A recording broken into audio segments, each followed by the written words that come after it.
Hey, Buff Nation, voice of the Bus March Outfitter. Coming up this week in Buffalo Stampede, we're talking basketball. The CU men split with the Oregon schools. Assistant coach Bill Grier is going to join us, and one of the great stories on the roster, Will Loughlin. Women's basketball, we're talking that with Rick George, the athletic director, and NIL, and track and field with assistant coach Lindsey Malone. All this week in Buffalo Stampede. The Buffs defense just blew that one. It's picked up, and Colorado's moving in another direction. Touchdown! Got the pylon. Touchdown! Bends off the defense with their body. Middle base and slam with the right hand. Attaboy Lolo. It's a winner for the Buffs.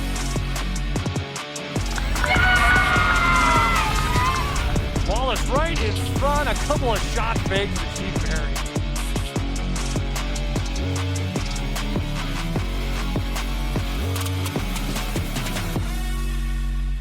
Top of the key. Overhead pass, right side. Walker pulls up for three. Right between the eyes from downtown. Left to right. Looks down low. Gives to a trailing baddie. Handed back for Thelmy. Straightaway three. Top of the key. Nothing but nylon. Key. Shot. Missed it. Got his own rebound. Kick out to Silva. Top of the key for three. Right between the eyes. Comes down. Hesitation dribble. Gives to De Silva. Right side. O'Brien pulls up for three. Right between the eyes. Come downtown. Give me a three. Everyone's hitting them tonight. Yeah, at the CU Event Center, they're raining threes against the Beavers as the Buffs went up by as many as 35 in the second half. Win it by 23. Hi, everybody. Welcome to Buffalo Stampede. Voice of the Bus, Mark Johnson, assistant coach Bill Grier joining us for a couple of minutes. Wait, we can't start with the fun stuff. We got to start with the game against Oregon. The previous game on Thursday night, Buffs end up losing by a couple of points to the Oregon Ducks. Let's go back and talk a little bit about that one. Good first half. Yeah, really good first half. Buffs, in fact, were only down by one at the half. In fact, they were up, and then a late three-pointer put them down by one at the half. Second half, what happened when you guys went back? Well, I felt like the way that half ended, they got some momentum going. Took a little steam out of us. Yeah, it took some steam out of us, and then came out in the second half, and they went to their matchup, but they really haven't been playing at all this year, and we have the same offensive plan, whether they're in man or in their matchup, because they were very similar. They switch in their man, the matchup's kind of switching. And we didn't do a great job of cutting early. We kind of started to figure it out. We had some good looks, we didn't make them, but the biggest thing was we just, careless with the ball, and it's been a problem of this team throughout the year in different stretches, and I think more than anything, it's just turning the ball over, put so much pressure on the defense. It does. It was just, and you can be really good defensively, but if you're live ball turnovers, there isn't any defense you can really work on. No, they kill you. Buffs, in fact, had a stretch of 6 games of 16 or more turnovers.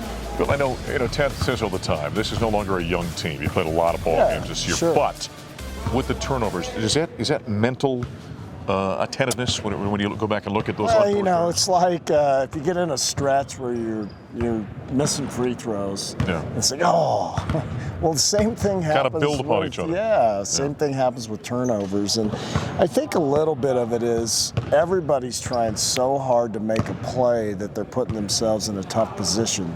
Yeah. So Buffaloes end up dropping that game to Oregon, so they get a split because the week before they had won in Eugene, Oregon over the Ducks. First time in, by the way, 11 outings the Ducks had won here in Boulder. Afterward, because Tad Boyle was out with COVID protocol, it was associate head coach Mike Rohn of the postgame. Pass for the clear out now, shovels off to Bartholomew. Top of the key, pulls up, 3 ball away, right between the eyes, from downtown. They came out in a matchup zone in the second half, which they didn't do in the first half, and they did it maybe one possession. That was the only difference, defensively for them, and it took us a little while to understand what we had talked about doing once they went to their zone.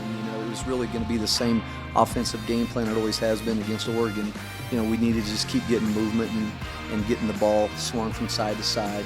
And we got a little stagnant early in the second half offensively until we kind of realized that they were playing a zone. Bottom line, the turnovers was the name of the game. And just put too much pressure on their defense. Johnson backs his way down now, spins, head fake, leans in off the window, and it's up and good by Evans Valley. That's associate head coach Mike Rohn after the Buffs lost the game to the Oregon Ducks. Then on Saturday afternoon, it was the Beavers in town, and the Buffaloes jumped out to a real nice start of this ballgame. Who was coaching the three-point shooting before this game, by the way? 8 of 8 to start the game. I'll tell you the thing that's funny about coaching. When you make shots, you look like such a good coach. Everyone looks good, yeah. yeah. You do. It's amazing when the ball goes in. Oh, boy, what a coach. Yeah, and the other thing, you know, before we heard from Mike, you were talking about turnovers kind of building upon themselves. Shooting does the same thing. Yeah, you know, teams start making them, you kind of get in a rhythm, and everybody wants a piece of it. But, you know, I think the biggest thing was just so happy the way our guys responded after a tough loss and a tough stretch. Yeah. You know, that stretch, 6 days on the road and 3 games, and then to come back, and the way the second half went against Oregon, you know, I thought our guys really responded with not only offensively, but defensively. We did some good things in the game. Yeah, Buff certainly did. They cut down the turnovers, in fact, in that ball game as well. Go back to the mental aspect of it. This team needed that kind of guy because now you get in the stretch of the season here. No question. We needed something where we felt good about ourselves and some positive energy going into a week of practice before we go to Utah. Can only help us, you know, going forward. Yeah, there are guys in this team we talk about a lot, you know, the Jabari Walkers of the world and Tristan DeSilvas. How about a couple guys like Luke O'Brien and Nick Clifford, who last year didn't get on a veteran team a lot of minutes? Yeah. They're gaining experience. They're gaining confidence right now, both of them. You know, I think the thing Luke's done a really good job of is bought into his role. And then Nick Clifford did a tremendous job on Jared Lucas. And that was a concern losing Eli, you know, because Eli had done a really good job throughout his career on Jared. And I thought Nick did a great job in that game. Yeah, both of those guys have a nice upside for a young Colorado basketball team as they get the victory by 23 over Oregon State. Assistant coach Bill Grier will take a timeout here in the Buffalo Stampede. A guy that's a great story on this team, Will Loughlin, is going to join us next. Our staff's been here for 12 years, Coach Roan, right? Yep. Throughout the 12 years we've been here, okay, we've had some really good players come through this program, right? And we've had a hell of a lot of good walk-ons. It's the first opportunity in 12 years that we can give a scholarship to one of them. So, Will.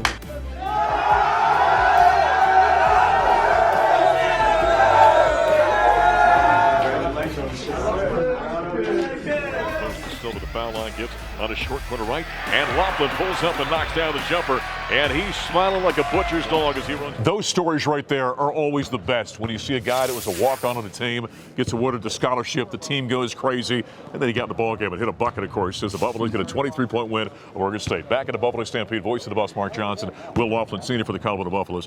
Go back to that moment. You're sitting in the video room. Yeah. And you had no idea, right? No idea. No idea it's coming. You'd walked on this team. I want to talk about your story in just a moment. But all of a sudden, Tad says, hey, Will, we're giving you a scholarship. Unbelievable, man. Yeah. And just the teammates' reaction, like I was just getting beat up. Like they all jumped up, and it was like nothing I've ever felt before. That's awful cool. Yeah. Talk about your story, how you got it. You're a Seattle guy. Yeah. Okay, so talk about how you ended up here. Yeah, so I was a lacrosse player in high school, and I didn't end up really wanting to play in like NCAA lacrosse in college, so I came here to play club. And then I decided I wanted to play basketball because I started senior year, and I just enjoyed it. So I came here and I played intramural basketball my freshman year, and I was just running the intramural courts. And then I was given a spot on the women's practice squad my sophomore year. Okay. So I got to play with the girls, and that was really fun. Yeah. And then I earned a spot as a walk-on my junior year. So how Colorado? You're in Seattle. How do you end up here, though? My sister came here first. Okay. And I came and toured, and I don't know how you could say no to this place. Just love the place. It's amazing. How many 6'9" lacrosse players are there, by the way? Not a lot. Not a lot. Yeah. It was definitely, I was definitely an oddity. Yeah. But so you played high school basketball, though? 1 year. Well, just 1 year. Senior year. So wait a second. How are you 6'9" and only play 1 year of basketball? You would have thought a coach in high school would have grabbed him in the hallway and said, you got to play for it. How does that happen? I know. I just I never got into it. I played when I was a kid, and then I liked outdoor sports more. I didn't like being in a hot gym. Yeah. And I just kind of, I don't know, I loved lacrosse, and that was my main focus. And then my senior year, my buddies finally convinced me, like, hey, man, just hop on the basketball team. And I didn't really play either. I was behind a 7-footer. All right. And so I kind of had the same role I have here as just a practice guy, and I would come in at the end of games and celebrate. Great story. There's a story of perseverance, by the way, for Will Loughlin. Got into this ball game, had 2 points. By the way, after the victory over the Beavers by 23 points by Tad Boyle, we heard from the head coach in a post-game press conference. Nearly had it knocked away, shovels it off on the right side, Hammond for 3, and he trains it from downtown. Boy, much needed win for us mentally, emotionally. You know, we caught a wounded Oregon State team. Obviously, they didn't have their point guard tonight. They didn't have Alatiche, but we needed this. We shot the ball well. We hopefully gained some confidence from this, and I told our team after the game, we got to prepare ourselves for nights when the ball doesn't go in. When it does go in like it did tonight, it makes everything a lot easier and cures a lot of ills. But overall, defensively, I thought we did a good job. Again, 10 offensive rebounds is too many. Did a much better job taking care of the ball. After halftime, there's only 5 turnovers in the second half. That's obviously been a bugaboo for us. So overall, good effort, and again, much needed. And obviously, winning is fun. Losing sucks. We all know that. But yeah, those walk-on, they work really hard. But Oregon State scored on 7 of their last 8 possessions. To get Jack in there and Cody, and good to get those guys in. It's a feel-good moment when those guys get in and one of them scores. There's head coach Tad Boyle after the Buffaloes. They were up by 35 in the second half and some garbage time down the stretch. Beavers got some buckets. Buffs win by 23, improving to 14-9 in the season. We continue with Will Loughlin. All right, this squad, this was a needed victory for you guys, wasn't it? Yeah, big time. Yeah. We've been in a little bit of a slump, and it just feels so good to get out of that, and hopefully we can move on from here and get back into it. With a young team, you come on this squad, like you said, as a junior and a senior now. And, so you're a senior, upperclassman. So there's responsibility comes along with that. Kind of help us feel how this young team is growing throughout this year, though. Definitely. We've worked really hard as a team to just build on consistency. And I think we've struggled with that at some parts of the year, but that's part of growing as a basketball player, is being consistent in turnovers and spacing and just every single play. Knowing what to do and doing your job. Yeah. And I think that's what we've been getting better at as we young guys get older. This young team's got to learn to take care of the basketball, don't we? We do. Yeah. It's been a kind of a consistent problem. Cleaned it up a little bit against the Beavers. A little bit. Yeah. Yeah, but that's definitely an area we need to get better at. What do you kind of view your role as on this team? I'm a leader. I'm not really on the court as much, but I'm still a leader. These kids are young, they're freshmen, they're coming to college, and I can lead in many more ways than just basketball. Yeah. So I'm there for them. We spend a lot of time together as a team. I'm kind of helping them go through college, and that's what I see myself. And when Lawson Lovering went down, all of a sudden things changed for you a little bit, right? Yeah. Lawson goes down with the knee injury, and all of a sudden Tad looks at you. And Tad had said, by the way, before the season, I said, well, tell me about Will Loughlin. He goes, I'm not hesitant to use him, and so he had confidence in you. That's got to mean something to you, I would think. Totally. Yeah. And I believe myself, and of course, it's terrible Lawson got hurt, and I'm ready to go, though. I've always been ready to go all year, and so Lawson goes down, I'm ready to step up. Well, you're a great story. Keep up the good work. Thanks, Mark. Appreciate it. Will Loughlin, he got 2 points for the Buffaloes in the victory over the Oregon State Beavers, one of the great stories in the CU Athletic Department. Coming up next, we're going to talk women's basketball here on the Stampede.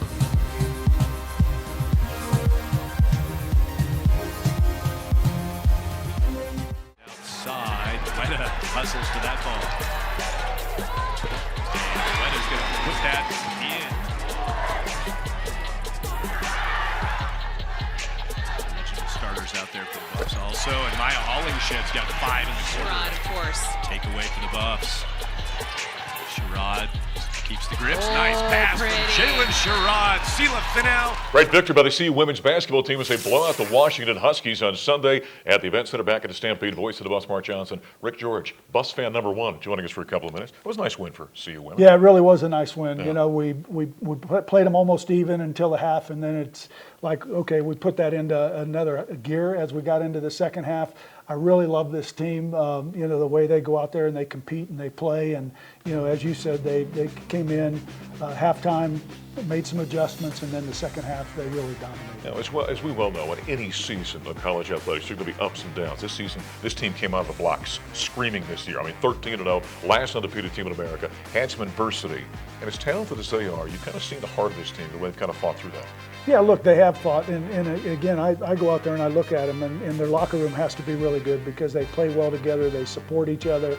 When somebody makes a substitution, they're always high-fiving and they're embracing, and so I really like this team. I like the way they play hard, they play fast, and they move around quite a bit, and at the end of the day, we've got some really talented young ladies on that team that are doing a great job of representing our CU women's basketball program. Now, don't you think, I've said about Maya Hollingshed, she is one of the great examples of what college athletics is about. She came here and she was kind of a shy freshman. She's grown into, number one, a great player and just a mature adult. Those are the kind of stories you got to be excited about as you watch these athletes come through our programs. Well, yeah, look, we've got to see her grow up, right?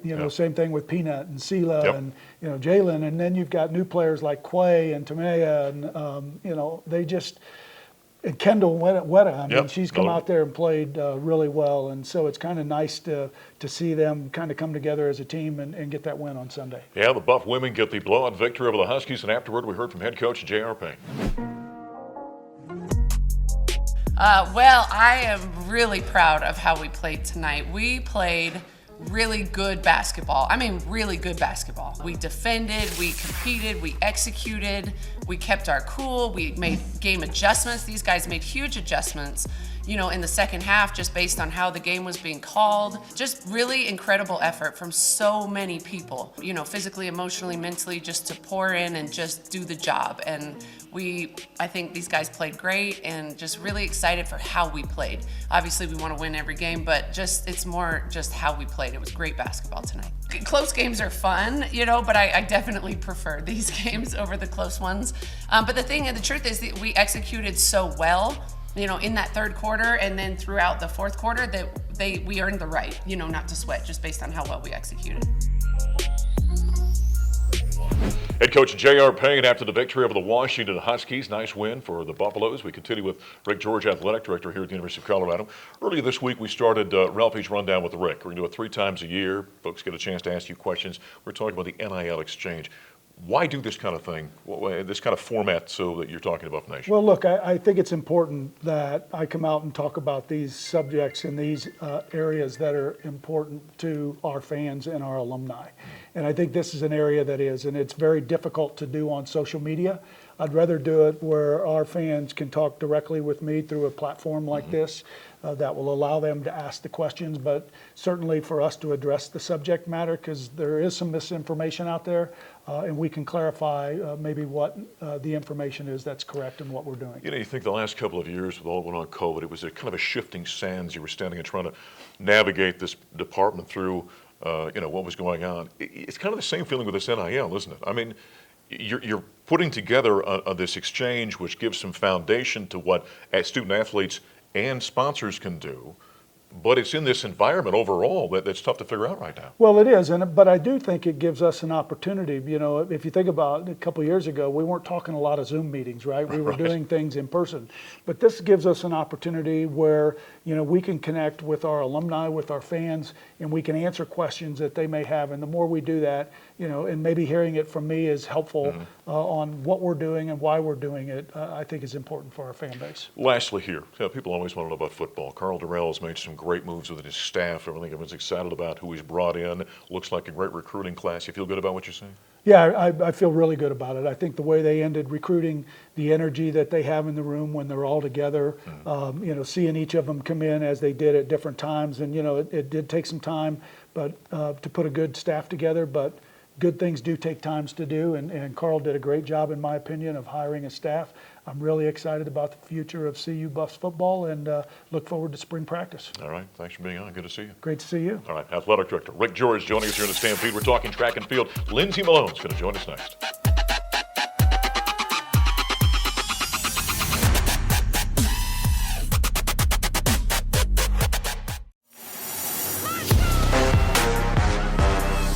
Back at the Buffalo Stampede, voice of the Buffs, Mark Johnson. You're seeing highlights for all 5 events for Avery McMullen, who's a sophomore here at the University of Colorado, out of Nashville, Tennessee.